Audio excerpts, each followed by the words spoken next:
It's the expected battle of the Korean smartphone giants. Hey, it's Joshua Vergara from Android Authority. What's going on, everybody? And this is the LG G3 versus the Samsung Galaxy S5 in this quick look.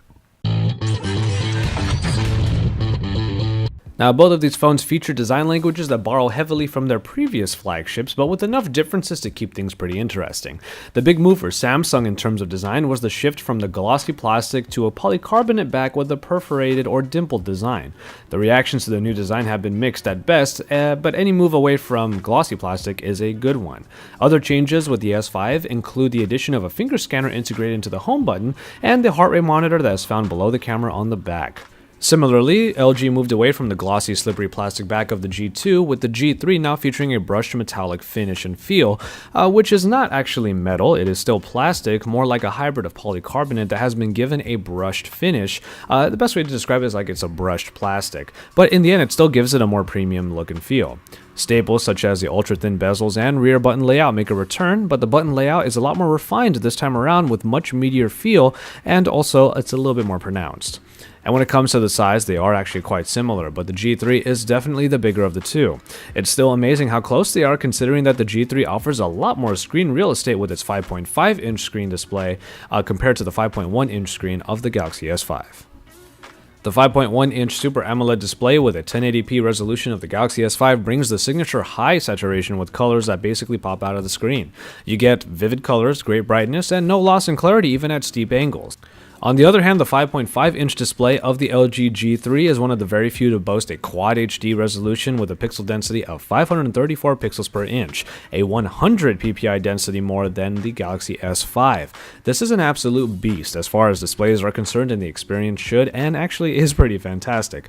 The differences will actually barely be noticeable to the general user, however, and both screens will offer a great experience nonetheless, whether you're reading text, watching videos, or playing games. That bump up in resolution for the LG G3 is really nice, and it makes it one of the handsomest displays we have seen, but when you compare it to the one on the Galaxy S5, for the most part you're not really going to notice the difference. Both the Samsung Galaxy S5 and the LG G3 feature identical processing packages, with the Snapdragon 801 processor coming in at 2.5 GHz and backed by the Adreno 330. As expected, performance with both smartphones was fast and smooth, and if you did think that the higher resolution display of the G3 was going to bog it down, that's not necessarily what I found in the little time that I had with it. Apart from the usual array of hardware additions, new additions in the Galaxy S5 include the heart rate monitor and fingerprint scanner that is integrated into the home button. Uses for both are still somewhat limited, and it's entirely up to you how much you use them, as I still kind of feel that the heart rate monitor is not a great companion for people who are actually really into fitness. But another positive for the Galaxy S5 is the fact that the whole device is dust and waterproof, as indicated by the IP67 rating on the phone. On the G3 side of things, you also get the full host of hardware and connectivity options as well, including expandable storage, a removable battery, at least in the international version of the phone that I got to use, NFC and 4G LTE, but of course, it doesn't include the extras that Samsung does. The LG G3 does feature a bigger 3000 mAh battery compared to the 2800 mAh unit of the S5, but in all likelihood, the G3 battery life may not be as good considering the larger display with a higher resolution that the G3 battery has to power. For the most part, we will probably say that these two phones will be more or less on par when it comes to battery, most likely. The Samsung Galaxy S5 features a 16-megapixel ISO camera that we've covered extensively already. Overall, you get some great shots with this camera, and it definitely allows for some fun as well as serious smartphone photography.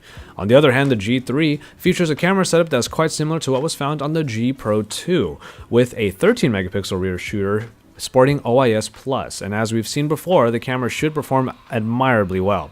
The newly added autofocus laser that is found on the back next to the camera has also made a big difference in allowing for some quicker autofocus, an issue that has plagued previous iterations of LG smartphone cameras.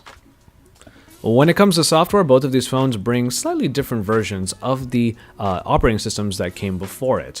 TouchWiz now brings relatively few updates to what was already a feature-heavy software suite with mostly cosmetic changes. The biggest change is the addition of the My Magazine, which is essentially Samsung's answer to BlinkFeed. While it does bring a neat news aggregation feature to TouchWiz, My Magazine is unfortunately not very robust at all underneath, and it piggybacks off a Flipboard, eventually feeling like an unnecessary extra step between you and the already good Flipboard app. Overall, TouchWiz remains TouchWiz, even with the additions of the circles all over the place, including inside of the settings menus.